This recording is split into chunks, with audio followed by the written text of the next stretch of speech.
ناموس رسالت کی بات آئی، پیر سوئے رہے. کون تھے سڑکوں پہ؟ پیر تھے کہ مولوی تھے کہ نعت خواں تھے؟ قوال تھے؟ ان کو سرمایہ کھا گئے جو سارا ہمارا، یہ لوگ تھے. تحریک ختم نبوت میں ڈنڈے کس نے کھائے؟ علماء نے. غازی ممتاز حسین قادری کی تحریک چلی تو سڑکوں پہ کون نکلا؟ تحریک ختم نبوت. بتاؤ نا کسی پیر کا بیان دکھاؤ مجھے جس نے کہا ہو. تھک گئے گلے. ہماری ریکارڈنگیں لا لا کے لوگ ہمیں سناتے ہیں، کہتے ہیں جناب آپ کی سخت تقریریں نوٹ ہو رہی ہیں اور سوشل میڈیا پہ دور دور جا رہی ہے، تھوڑی احتیاط کریں. تو میں نے کہا یار کس طرح احتیاط کریں؟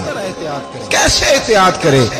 جس کتے کو اس کا مالک 4 روٹیاں ڈالتا ہے وہ ساری رات آوازیں دے دے کے گزار دیتا ہے کہ میں کسی کو اندر نہیں آنے دوں گا. ہم نے تو ساری زندگی رسول اللہ کا کھایا ہے. اصل بات بتاؤں آپ کو کیا ہے؟ دین مفت میں ملا ہے، اور جو شے مفت مل جاتی ہے اس کی قدر نہیں ہوتی. دین نبی دا ایک ہی جانن دنیا دار کمینے، دین نبی دا جانن والے سونگے وچ مدینے. تجھے کیا پتا؟ تجھے کیا خبر اس دین کی؟ خبر ہی نہیں. میرے رسول پاک کا پسینہ کتنا بہا ہے. کبھی تیرا پھیرا لگے تو احد کے پہاڑ سے جا کے پوچھنا نبی پاک کا خون کتنا بہا ہے. کبھی ٹائم ملے نا ملک شام جاؤ اور حضرت بلال کی قبر پہ کھڑے ہو کے پوچھ دین کتنا قیمتی. اور پھر اس سے زیادہ بات پوچھنی ہو نا کبھی تو مدائن جا، حضرت سلمان فارسی کے مزار کے پاس ان سے پوچھ دین کی قیمت کتنی ہے. وہ تجھے بتائیں گے کہ کئی 100 سال لگ گئے نبی پاک کے قدموں میں پہنچنے تک. 100 سال، کئی 100 سال.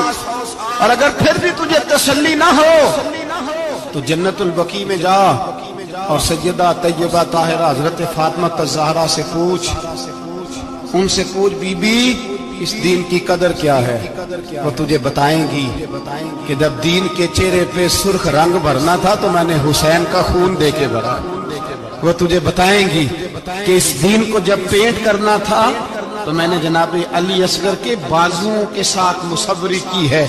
وہ آسان سمجھ رکھا ہے لوگوں نے، آسان سمجھ رکھا ہے. کل تم کٹ گئے اور آج اٹھنے والا صوفی اور درویش کہتا ہے سارے ایک ہی ہیں، سارے اسی کو مانتے ہیں. جس سیاستدان کا دل کرتا ہے وہ جا کے مندروں میں پوجا کر آتا ہے، جس کا دل کرتا ہے وہ جا کے ہندوؤں کی ہولی اور دیوالی میں شریک ہو جاتا ہے. سب ایک ہی ہیں. اگر ایک ہی تھے تو حسین کا علی اصغر کیوں شہید ہوا؟ اگر سب ایک ہی تھے تو جناب علی اکبر کیوں شہید ہوئے؟ سارے ایک ہی تھے تو پھر ٹھیک ہے مست رہنا چاہیے تھا. یہ مذاق ہے اتنی قربانیاں؟ شرم ہی نہیں آتی بات کرتے ہوئے؟ جاگو اور اپنے دین کو سمجھو. میرے رسول پاک علیہ الصلوۃ والسلام نے جو دین دیا اس میں تسلب ہے. تسلب، کفر سے بیزاری. کتنی بیزاری؟ حضرت ام حبیبہ رضی اللہ تعالی ام المومنین ہے، یہ ہماری اماں ہے. ماؤں کے نام تو بچوں کو آنے چاہیے نا. یہ مومنوں کی ماں ہے، ابو سفیان کی بیٹی ہے. حضرت ابو سفیان رضی اللہ تعالیٰ عنہ کی بیٹی نبی پاک کی زوجہ ہیں. جناب امیر معاویہ رضی اللہ تعالیٰ عنہ کی سگی بہن حضور کی زوجہ تھی. بہت بڑے امیر باپ کی بیٹی تھی. مدینے جب آئیں تو نبی پاک کے گھر میں غربت دیکھی، آزمائش دیکھی، کئی دنوں کے فقر اختیاری کے جلوے دیکھے. ابو سفیان ایک مذاکرات کے سلسلے میں مدینے آئے اور کہتے ہیں میں نے سوچا سیدھا اپنی بیٹی کے گھر جاتا ہوں. تو کہتے ہیں میں حضرت ام حبیبہ کے صحن میں داخل ہوا تو چارپائی پہ بستر بچھا ہوا اور ام حبیبہ ایک سائیڈ پہ بیٹھ کر تو سوئی دھاگے کے ساتھ کوئی کام کر رہی. ابو سفیان کہتے ہیں میری بیٹی کی نظر پڑی تو ام حبیبہ جلدی سے اٹھی. اٹھ کے بستر جو چارپائی پہ بچھا ہوا تھا وہ بستر اٹھایا، لپیٹا، اندر لے گئی. بعد میں باہر آئیں تو میں نے بیٹی کے سر پہ ہاتھ رکھا. میں نے کہا بیٹی میں سمجھ گیا، بستر پہ میری نظر پڑی ہے، لگتا ہے کئی سال پرانا ہے، پیوند بھی لگے ہوئے. تو اس لیے اندر رکھا ہی ہے کہ پرانے بستر پہ باپ کو بٹھاؤں گی، اس لیے رکھا ہی ہے۔ تو بیٹی امیر گھر سے آئے تو غریب گھر میں اس کی شکایتیں ختم نہیں ہوتی، پر دین کے ساتھ تسلط ام المومنین کا، پختگی اور کفر سے بیزاری۔ کہنے لگی ابا جی ابھی آپ کافر ہیں نا، تو آپ کی سوچ ابھی بدلی نہیں، میں اس لیے نہیں بستر اندر رکھ کے آئی کہ آپ کے قابل نہیں تھا، میں تو اس لیے رکھا ہوں کہ وہ میرے نبی کا پاک بستر ہے اور آپ ناپاک ہیں۔ وہ پاک بستر ہے، انما المشرکون نجس، مشرک ناپاک ہوتا ہے، پاک ہونا علیحدہ بات ہے، لیکن میرے دل میں باپ کی قدر بعد میں ہے میرے دل میں، اور رسول اللہ کے بستر کی قدر پہلے ہے۔ رسول اللہ کی نہیں، رسول اللہ کے بستر کی قدر ہے کہ باپ بیٹھنا جائے۔ اتنی نفرت مشرک سے، اتنا اظہار، وہ باپ بھی ہو تو اتنی نفرت۔ لوگوں نے پیچے ڈالے ہوئے پیار کے، محبت کی پینگیں چڑھا رہے ہیں، اور سارے یہ کہیں گے سب صحیح ہے، اور ہمارے دلوں میں نرمی، ہمارا اپنا جوان باہر جاتا ہے، وہ یہ نہیں دیکھتا کہ میں جس سے شادی کرنے لگا ہوں نیشنلٹی زیادہ ضروری ہے کہ ایمان، پیسے زیادہ ضروری کہ ایمان، دین زیادہ ضروری کہ دولت۔ عجیب تماشا ہے، بیچتے پھرتے ہیں، فار سیل کر دیا مذہب کو، تسلی بھی نہیں، کوئی خیال ہی نہیں، توجہ ہی نہیں ہماری۔ میرے رسول پاک علیہ السلام کے صحابہ جو چٹان تھے دین کے معاملے، اپنا پیارا بھی سامنے آتا تھا تو کافر سمجھ کے قتل کر دیتے، اس لیے کہ وہ سمجھتے تھے قوم مذہب سے ہے، مذہب جو نہیں تم بھی، اگر دین نہیں رہے گا تو کوئی شے باقی نہیں رہے۔ یاد رکھو اگر دین نہیں رہے گا، میرے حبیب پاک علیہ السلام کے غلاموں کا یہ حال تھا۔ احد کے اندر افواہ پھیل گئی کہ حضور شہید ہو گئے، حضرت انس بن مالک کے چچا تھے انس بن نضر رضی اللہ عنہ، جب افواہ پھیلی نا حضور شہید ہو گئے تو جناب انس بن نضر اٹھے، تلوار پکڑی، صحابہ سے کہنے لگے یہاں کیوں بیٹھے ہو؟ کہا حضور شہید ہو گئے، ہم کیا کریں؟ فرمایا حضور شہید ہو گئے تو ہم زندہ رہ کے کیا کریں گے؟ یہاں کیوں بیٹھے ہو؟ ہمارا جینا بھی مصطفیٰ کے لیے، مرنا بھی مصطفیٰ کے لیے، اگر حضور علیہ السلام وصال کر گئے تو اٹھو، ان بے ایمانوں سے لڑتے ہیں جنہوں نے مصطفیٰ کو شہید کیا ہے، اٹھو۔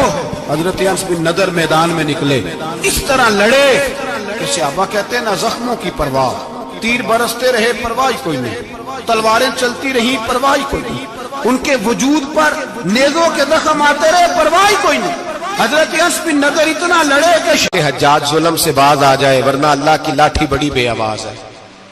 حجاج بن یوسف کو پتا چلا کہ حضرت سعید بن جبیر نے میرے خلاف بات کی، بلا لیا، کہنے لگا تو نے میرے خلاف بات کی ہے؟ فرمانے لگے کی ہے۔ کہنے لگا تجھے پتا ہے میں قتل کر دوں گا؟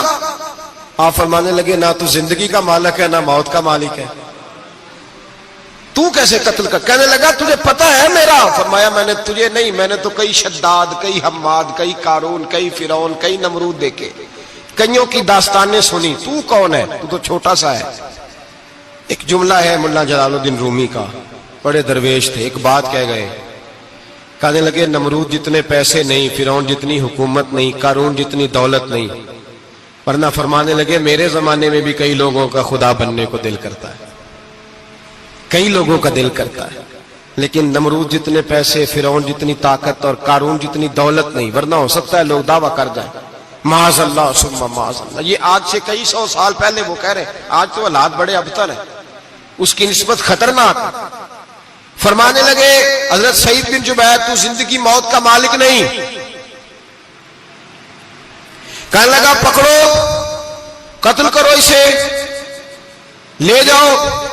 جب پکڑ کر کھینچ کر لے جا رہے تھے نا تو حضرت سعید بن جبیر مسکرانے لگے۔ اب ظالم کے سامنے مسکرائے تو اس کو بڑا غصہ آیا، یہ میرا مذاق اڑاتا ہے، بلا لیا، ادھر آؤ، کیوں مسکرا رہے ہو، کیا ہوا؟ تو حضرت سعید بن جبیر کہنے لگے میں مسکرا رہا ہوں تیری بیوقوفی پر اور اپنے اللہ کی دی ہوئی ڈھیل پر، میں مسکرا رہا ہوں کہ یا اللہ کیا بات ہے، کیا تیرا شان ہے، کیسے لوگوں کو ڈھیل دی ہوئی ہے، میں مسکرا رہا ہوں تیری بیوقوفی پر کہ تو سمجھتا ہے شاید مجھے پوچھنے والا کوئی نہیں.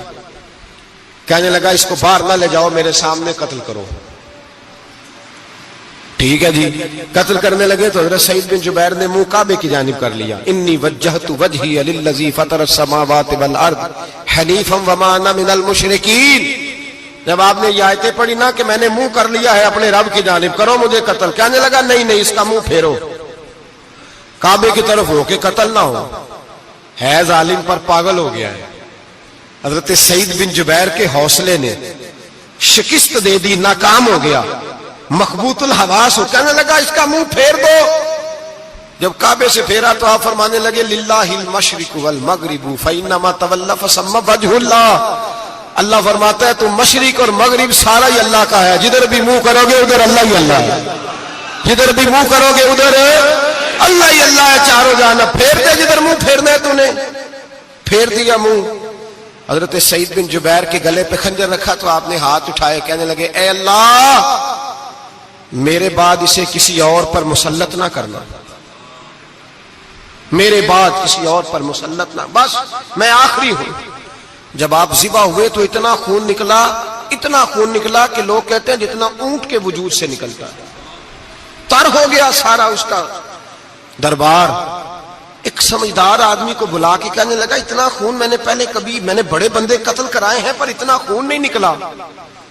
تو وہ کہنے لگے لوگ مر جاتے, مرتے وقت ڈر جاتے ہیں, سہم جاتے ہیں, خون سکڑ جاتا ہے. لگتا ہے یہ شخص جب دنیا سے گیا ہے تو ڈٹ کے گیا ہے, یہ ڈٹ کے گیا ہے دنیا سے. حجاج بن یوسف رات کو سویا تو تڑپ کے اٹھا, کیا ہوا؟ گھر والے کہنے لگے کیا ہوا؟ کہنے لگے سعید بن جبیر خواب میں آئے اور کہتے ہیں اٹھ مجھے بتا تو نے مجھے کیوں قتل کیا, بتا کیوں مارا. اگلی رات پھر سویا تو وہی خواب, پھر سویا تو وہی خواب. گناہ نفسیاتی مریض بنا دیتا ہے, ظلم تجھے مخبوط الحواس کر دیتا ہے. جب تو زیادتی کرتا ہے تو اللہ فرماتے ہیں کہ تو اللہ کو بھولتا ہے, اللہ تجھے اپنا آپ بھلا دیتا ہے. پھر تو بھول جاتا ہے, پھر تو سیدھے رستے پہ چلتا ہے پر بھٹک جاتا ہے, پھر تو صحیح رستوں کا تعین کر کے بھی گمراہ ہوتا ہے, پھر تو روز وہی گاڑی چلاتا ہے پر اب جب تو بریک لگاتا ہے تو نہیں لگتی. جب گناہوں کے ساتھ تو مخبوط الحواس ہوتا ہے تو روز وہ کاروبار کرتا ہے, لیکن جب تیرے گناہ